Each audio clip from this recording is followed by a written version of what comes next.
Thank you for joining us. My name is Jennifer Homendy, and I'm the chairwoman of the National Transportation Safety Board.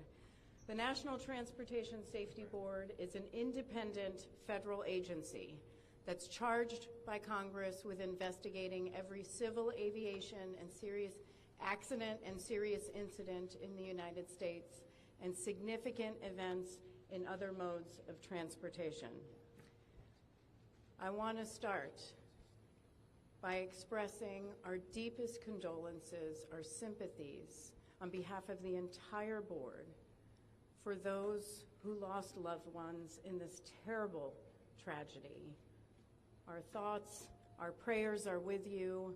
Entire communities were affected, and we are thinking of you. With me today is Bryce Banning. Bryce is a senior aircraft accident investigator with the National Transportation Safety Board. He's also going to serve as our investigator in charge of this investigation. Board, we have Todd Inman, member Todd Inman. Todd is going to serve as the board member on scene, the spokesperson for this investigation. All of the board members will be here. We have Vice Chairman Alvin Brown, member Mike Graham, who lived in Wichita for 20 years, and we also have member Tom Chapman. The NTSB's headquarters is just a mile from here, and so we are all here because this is an all-hands on-deck event, and we're here to assure the American people that we are going to leave no stone unturned in this investigation. We are going to conduct a thorough investigation of this entire tragedy, looking at the facts. Now, with that, I want to level set.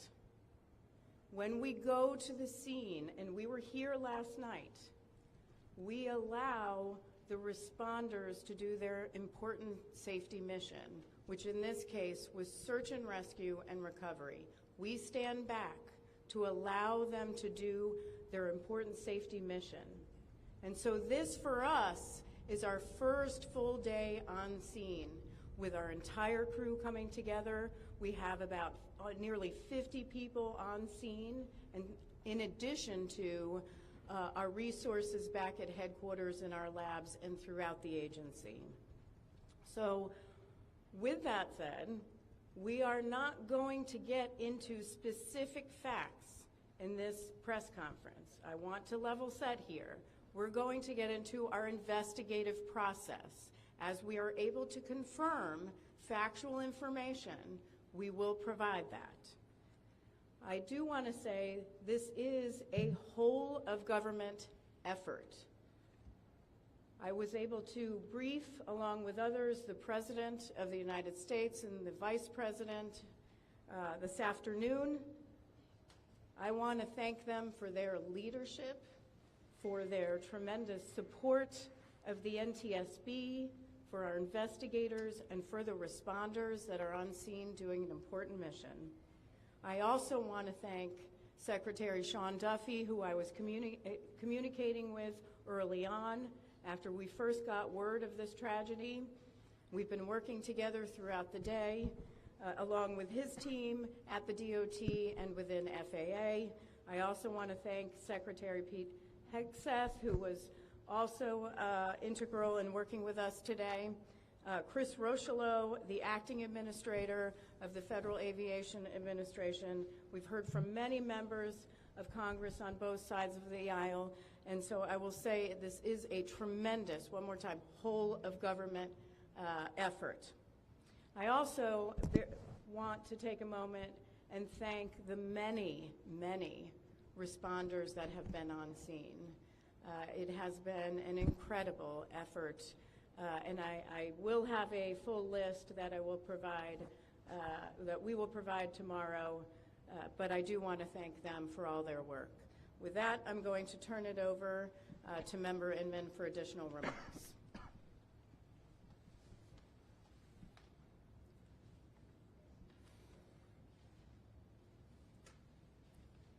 So today is our first full day on scene.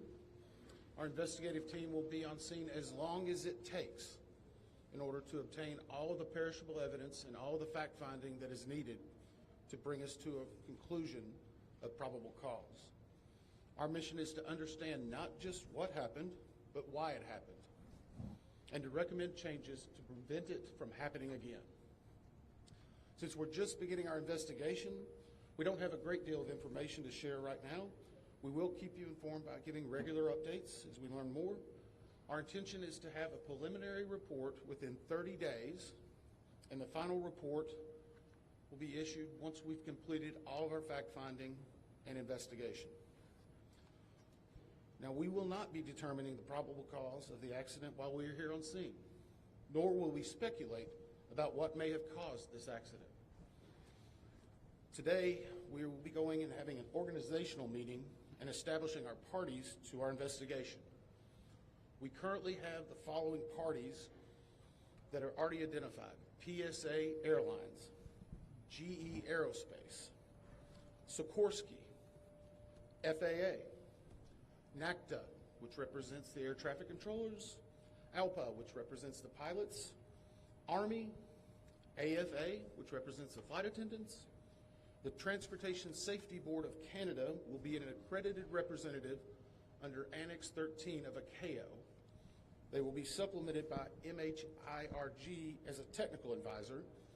They were previously known as midair.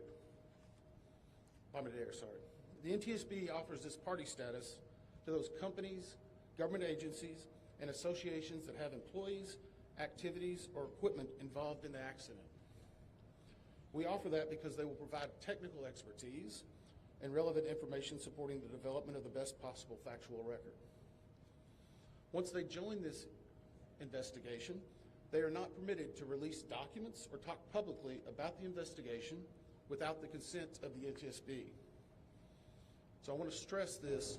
It is only the NTSB that will provide information related to this investigation, with one exception. Regarding the fatalities that occurred, that notification will be handled by the DC medical examiner.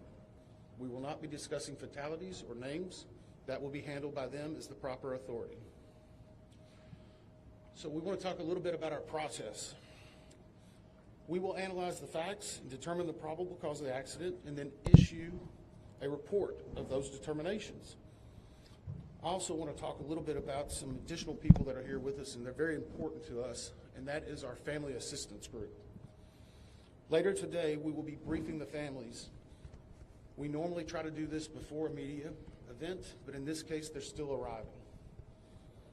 Our family assistance specialists are already working closely with local officials and others to help assist them in their efforts to support everyone that's affected by this accident.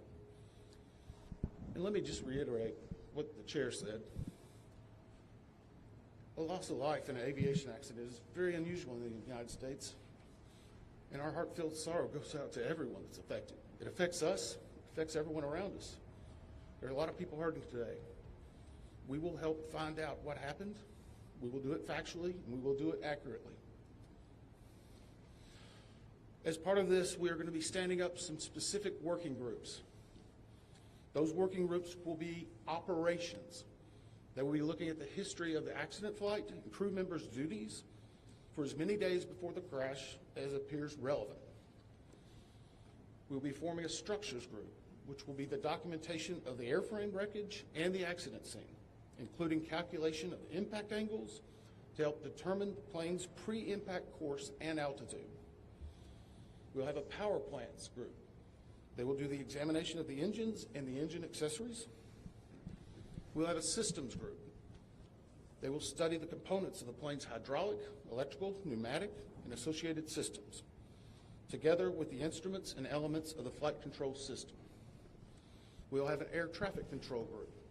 They will do reconstruction and review of air traffic control systems provided to and including acquisition of pertinent flight track surveillance information, what you might typically think of as radar or ADSB, along with controller pilot communications. We will also have a survival factors group. They will be doing the documentation of impact, forces and injuries, community emergency group as well.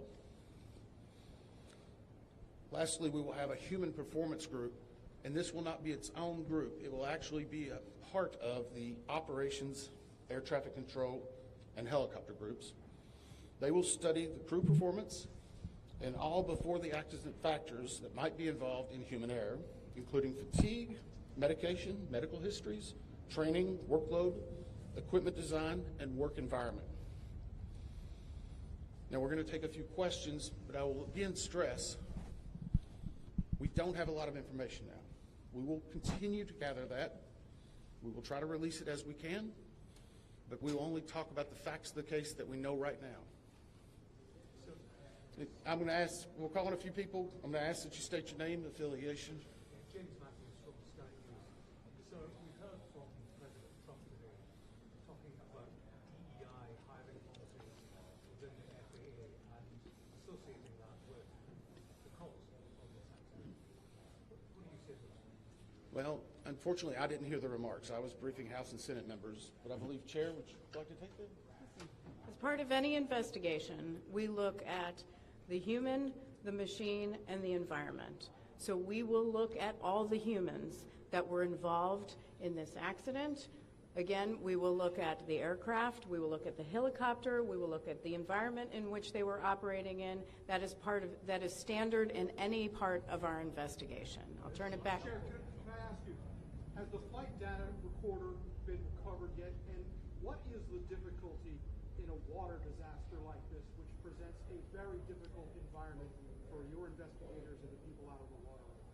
Well, the question was on the flight data recorders. And we have not recovered the flight data recorders yet. We know they're there. They are underwater. This is not unusual for the NTSB. We have many times recovered flight data recorders in water. We have our lab right here that is about a mile from the NTSB, so it's not unusual. And once we get those, we'll be able to get those read and information from them to be able to provide further information to you. I'm going to turn it back over to Member Inman. Sir. Henry with CBS News. Earlier today, Defense Secretary Pete Hegseth said a mistake was made last night.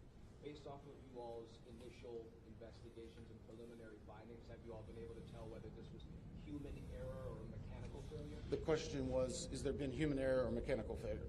We don't know what we know just yet. We do not know enough facts to be able to rule in or out human factor, mechanical factors. That is part of the NTSB investigative process and where all of these groups will come together. It's one of the reasons why the NTSB is known as the gold standard. We will take the time that's necessary, but I'd also like to reiterate, if we find something that is a significant issue that warrants immediate action, we will not hesitate to make those recommendations and make them public. We have a good track record on that, and we want to continue doing so. Sir. Hello, sir. Tom Costello with NBC News. Does it hurt your investigative process, maybe for the chairman, does it hurt your investigative process to have the president already suggesting possible causes here as you try to keep an open mind and begin this investigation? Tom, with all due respect, I think the press also likes to state what probable cause is before we get to the probable cause. So what I'm going to say is you need to give us time. You need to give NTSB, it's not that we don't have information. We do have information. We have data. We have substantial amounts of information. We need to verify information. We need to take our time to make sure it is accurate. That's best for you. That's important for the families. It's important for legislators who are seeking answers to try to figure out what they're going to do about this. And so it will take time. We do have a lot of information, but we need some time to verify that. In the tower last night, were there any performance issues in the past with any of these controllers, anything of that? The question is about controllers. As I said, we are just now forming the groups. The controllers do have union representation, which they are entitled to. They'll be working with our party system and our party groups. They'll be conducting interviews. Those interviews will need to be analyzed, transcribed, and other team members will need to look over it. It'll be a long process, but we will go through the entire history.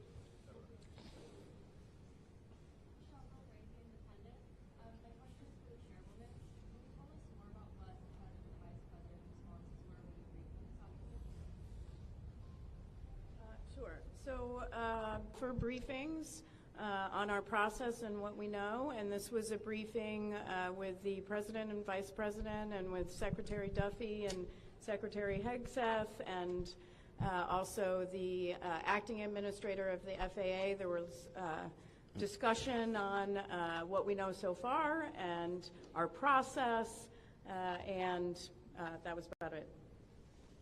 Ma'am, Chairwoman, Stephanie Ross with ABC News. Similar to Tom Costello's question, the President has stated what may have caused the crash, stating common sense. Does that affect your progress at all at this early stage? Yeah, so the NTSB, we conduct an important safety mission where we take a very careful approach. I'm sorry, the question was on speculating during investigations, which is we often hear about. What I will say is we look at facts on our investigation, and that will take some time. And at some point, we'll be able to provide that factual information, as Member Inman said, and provide that hopefully tomorrow. Hang on a second. Dave Shepardson from Reuters. Have you been able to retrieve the black boxes from the helicopter? Has the military decided whether they're going to read those to the NTSB? And what about the ATC tapes? Have you guys been? So the question was about black boxes, which are referred to as black boxes, which are typically orange. We have not recovered any of the boxes involved yet. We feel comfortable and confident that we will be able to. Right now, recovery of life is probably the most important in those that were involved. I mean, there are still ongoing recovery efforts involving the fatalities involved, along with some debris is coming out as well. We will make sure that that perishable evidence is maintained. We have a great process for that. We will probably have more than one black box, so to speak. It's our understanding that the Sikorsky helicopter is equipped with some form of recording devices, and those will be read either by the DoD or by us. We have a good starting relationship with them, and we've already made agreements in order to be able to do that. So I feel comfortable in what we're going to be doing. The other question was about air traffic control. We received a very large package of information from the FAA at about 3 a.m., I believe, this morning. That is still being reviewed and analyzed. I would say there's a lot more information that usually comes in that than what you may find online and people might speculate about. And that is part of that overall process where we take the time to get the information correct and to make sure all the parties are engaged and involved and can fact check that information. One. Gabe Cohen from CNN. Can you tell me if the NTSB has reviewed this FAA internal report that has been cited by the New York Times indicating that the controller that was on duty at the time of the crash was doing a job that's usually done by two people? We have not reviewed any specific reports about the controllers at this time, at least from the leadership team. Our investigators are continuing to pull all that information. Their personnel records, their files, where they were at, whether they were fatigued, all that information will be part of that investigative process. But right now we can't speculate on anything that may have been reported in the media until we get the opportunity to validate and understand how it impacts the investigation. We're going to take just a few more questions. Sir?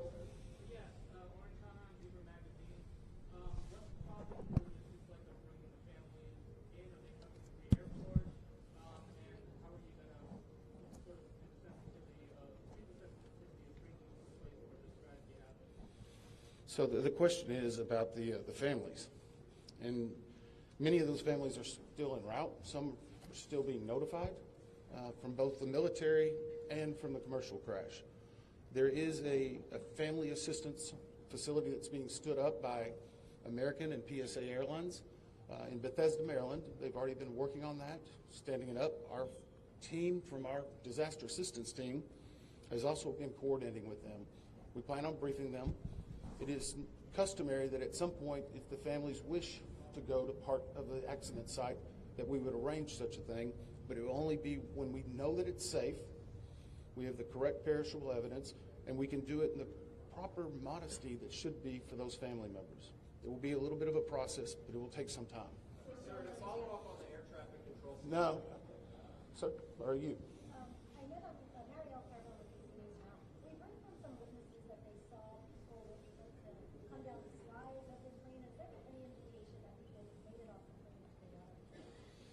Well, again, we will not speak to the fatalities. The D.C. medical examiner will, but I think the D.C. fire chief this morning very succinctly said correctly that we believe there are no survivors. Last question? So, hang on one second. Right now, we're going through the debris fields. Nothing we've seen would indicate that maybe slides or chutes were deployed. It was a very quick, rapid impact, but we've seen nothing in that regard so far from the evidence we have, but we still need to verify all of that information. One more question? Jeff Cook, ABC News. Go ahead. Jeff Cook, ABC News. What do you know about the altitude of the helicopter at the moment of impact? And can you talk about the procedures for such helicopters in that area? The question was about the helicopter procedures. And in D.C., it's kind of a unique environment. We've been getting briefed more and more by the FAA. I'm not an air traffic control specialist, but they're actually helicopter zones, if you will, or tracks.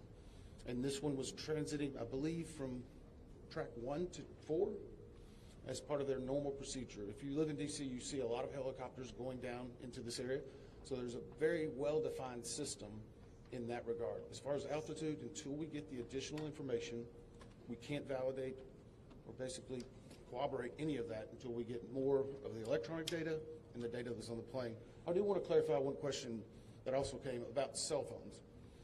You know, in today's age and time, a lot of electronics and other accidents that we actually are notified through a smartphone that may sense that. As part of our process, we will obviously treat all of the feel that it's necessary to find or pull some of that information. We will work with the families and make sure we do it in a manner that's respectful for them and their privacy. But right now, we don't have any plans specifically on that amount, on that area until we need to. Thank you very much. Very much.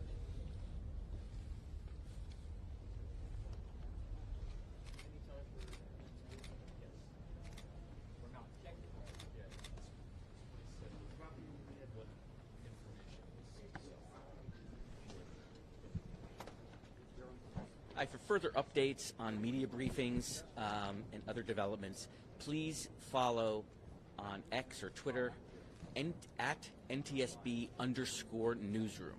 That's where press briefings will be announced. If it's not announced on NTSB Newsroom, that means we are not having one. Oftentimes there are other press conferences during the day, but only NTSB press conferences will be announced on at NTSB_. I hear you. As far as we know, for the briefings tomorrow at least. Nothing today that we know of. If we do have